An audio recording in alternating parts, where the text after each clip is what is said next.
আজকে আমরা খবর পেয়েছি আপনারা 3 জন বাংলাদেশিকে অ্যারেস্ট করেছেন, এই বিষয়ে কি বলবেন?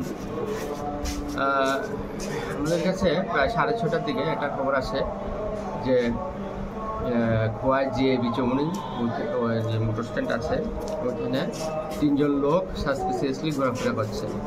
সেই খবরের ভিত্তিতে আমরা এবং আমাদের যে ডিআর পুলিশ আছে ওরা মিলে আমরা যাই এবং ওই যে 3 জন সাসপিসিয়াসলি ঘোরাফেরা করছিল যাদের নাম হৃদয় দাস, নিক্সন দাস এবং একজন মহিলা নিকিতা দাস।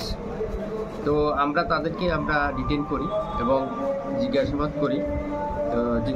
জিজ্ঞাসাবাদ এখনও চলছে। হৃদয় দাসের কাছ থেকে আমরা প্রায় 4000 টাকার মতো বাংলাদেশি টাকা এবং বাংলাদেশের অন্যান্য সামগ্রী আমরা পাই এবং যে অন্য 2 জন আছে ওনারা বলছে ওনারা নাকি ইন্ডিয়া।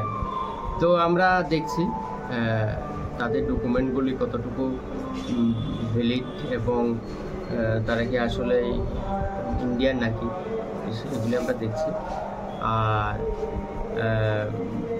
যদি বাংলাদেশি হয় যে প্রসিডিউর আছে আমরা সেই প্রসিডিউর অনুসারে আমরা তাদেরকে পুশব্যাক করার আমরা প্রসেস করব।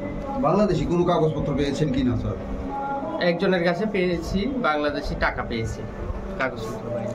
আচ্ছা, কোন জায়গাতে তাদেরকে অ্যারেস্ট করা হয়েছে? এটা খোয়াই জিআইবি চৌমনি থেকে। ধন্যবাদ। বাড়ি কই? রানীবাজার, আসামপাড়া, আগরতলা।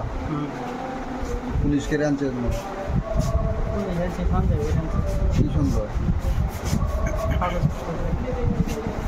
বাংলাদেশ বাড়ি না, আসামপাড়া, রানীবাজার।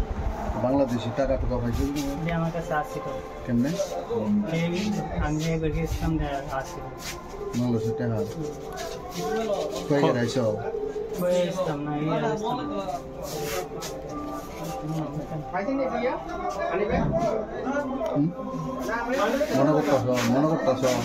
মনে করে কইবা